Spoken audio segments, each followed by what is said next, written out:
এবাৰ হাই secondary pass কৰা ষ্টুডেণ্টৰ কাৰণে ভাল খবৰ, কাৰণ তোমালোকৰ স্কুটি এপ্লাই আৰম্ভ হৈ গৈছে।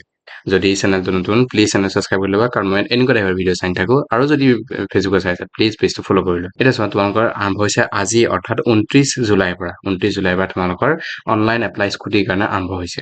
তেতিয়া ইয়াৰ স্কিমটো কি? Doctor Banikanta Kakati award. আৰু ইয়াৰ অৰ্গেনাইজেশ্যনটো হায়াৰ এডুকেশ্যন। ইয়াৰ এলিজিবিলিটি ক্ৰাইটেৰিয়া কি আছে? মাৰ্কছ তোমালোকৰ মিনিমাম 80% লাগিব। ইয়াৰ পিছত আহি গ'ল স্কুটি উইথ হেলমেট। কি দিব? স্কুটিখনৰ লগতে স্কুটাৰ উইথ হেলমেট, মানে স্কুটাৰখনৰ লগত হেলমেট এটাও দিব। ইয়াত এপ্লাই আগতে অফলাইন হয় বা কিবা স্কুলৰ কলেজৰ লগত মেৰিট লিষ্ট মানে কিবা কিবি ধেৰ আছিলে, কিন্তু আজিকালি এতিয়া তোমালোকে এইটো অনলাইন হয়। ষ্টাৰ্টেড হৈ গ'ল 29 জুলাই, শেষ কেতিয়া হ'ব? 21 আগষ্ট। এতিয়া তোমালোকে যদি নিজে এপ্লাই কৰিবলৈ অসুবিধা হয় বা অকণমান যদি ভুল হয়, তোমালোকৰ কাৰণে পিছত বহুত বেছি প্ৰব্লেম হ'ব, আৰু হয়তো তোমাৰ স্কুটিৰ কাৰণে এলিজিবল নহ'বও পাৰা, তোমালোকে কেঞ্চেল হৈ যাব পাৰা। সেইকাৰণে যদি তোমালোকে এপ্লাই নিজে কৰিব নোৱাৰা, কোনোবা জনা ওচৰত যোৱা, নহ'লে মোক কণ্টেক্ট কৰা, এইটো মোৰ ফোন নম্বৰ, ধুনীয়াকে ঘৰতে বহি এপ্লাই কৰিব পাৰিবা। ইয়াৰ পিছত আহি গ'ল স্কিমটো কথাই দিয়া আছে, কিন্তু আজিৰ 29 জুলাইৰ পৰা আৰম্ভ হৈছে বুলি সেইটো নহয় যে তুমি এতিয়া এপ্লাই কৰিবলৈ লগা। এতিয়া তোমালোকে এপ্লাই কৰিব পাৰা, সেইটো নহয়। তোমালোকে আজি অৰ্থাৎ 29 জুলাই 2টা বজাৰ পিছত এপ্লাই কৰিব পাৰিবা, আৰু 21 আগষ্টৰ 6টা বজাৰ আগলৈকে দিছে টাইম। ইয়াৰ পিছত আহি গ'ল যে তোমালোকৰ যদি কিবা হেল্প লাগে, মানে তেওঁলোকৰ পৰা কিবা যদি ভুল হয়, এইকেইটা হেল্পলাইন নম্বৰত কণ্টেক্ট কৰিব পাৰা, আৰু তাৰ লগতে ইমেইল আইডিও দিয়া আছে। এইটো ইমেইল আইডিটোতকে তোমালোকে এইকেইটাত বেছি মানে ৰেছপন্স পাব বুলি আশা কৰিছো। ইয়াৰ পিছত এলিজিবিলিটি ক্ৰাইটেৰিয়া কি আছে চোৱা। তোমালোক ল'ৰাই হোৱা বা ছোৱালীয়ে হোৱা তাৰ কথা নাই, ইয়াত 80% মাৰ্কছ লাগিব হাই ছেকেণ্ডেৰীত। আগতে বেলেগ বেলেগ আছিলে, ল'ৰাৰ কাৰণে 75, ছোৱালীৰ কাৰণে 60, এনেকুৱা আছিলে, কিন্তু এতিয়া মিনিমাম 80% মাৰ্কছ থাকিলে তোমালোকে ধুনীয়াকৈ এপ্লাই কৰিব পাৰিবা। আৰু ইয়াৰ পিছত আহি গ'ল কেটেগৰী কি আছে। তোমালোক যদি বেটাৰমেণ্ট বা ৰিএপিয়াৰ কেটেগৰীত হয়, মানে কেণ্ডিডেট হয়, তেতিয়াহ'লে তোমালোকে ইয়াত এপ্লাই কৰিব নোৱাৰিবা। ফ্ৰেছ ষ্টুডেণ্টছেহে ইয়াত এপ্লাই কৰিব পাৰিব। ইয়াৰ পিছত আহিল ৰেচিডেণ্ট কি হ'ব লাগিব? তোমালোক অসমৰ স্থায়ী বাসিন্দা হ'ব লাগিব, মেইন কথা। তোমালোক যদি অসমৰ হয়, তেতিয়াহ'লে ধুনীয়াকৈ এপ্লাই কৰিব পাৰিবা, বাহিৰৰ হ'লে নোৱাৰা। আৰু ইয়াৰ পিছত আৰু এটা দি আছে যে student who have taken admission in institute of outside Assam.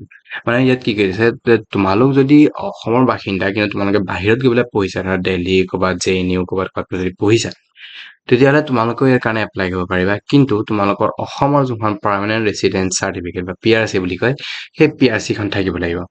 ইয়াৰ পিছত দি আছে নিযুত মইনা অভাৰলেপ। এতিয়া চোৱা, তোমালোক যদি ভাবিছা যে মই স্কুটি স্কিমো পাম আৰু তাৰ লগতে ছোৱালীখিনিৰ কাৰণে নিযুত মইনাও পাম, সেইটো নহ'ব। যিকোনো এটাই পাবা।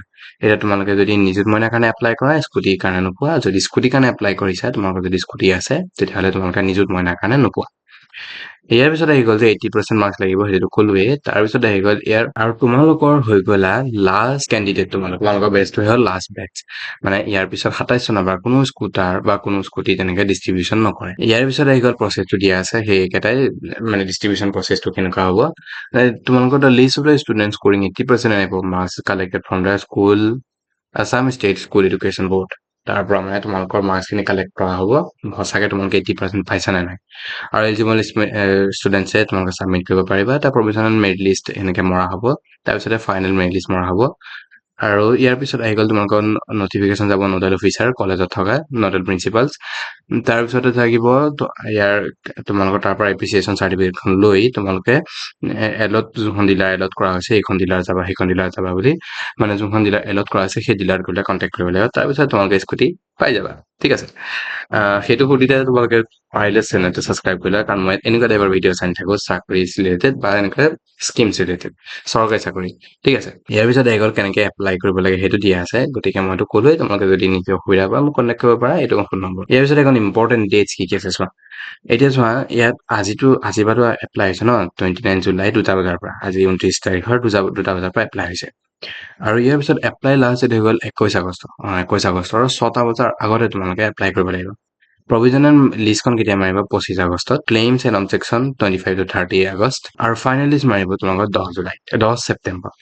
তেতিয়াহ'লে ভিডিঅ'টো ইমানেই। যদি চেনেলটো অকণমান যদি হেল্পফুল যেন লাগিল, প্লিজ চেনেল ছাবস্ক্ৰাইব কৰি ল'বা, কাৰণ মই এনেকুৱা টাইপৰ ভিডিঅ' আনি থাকোঁ।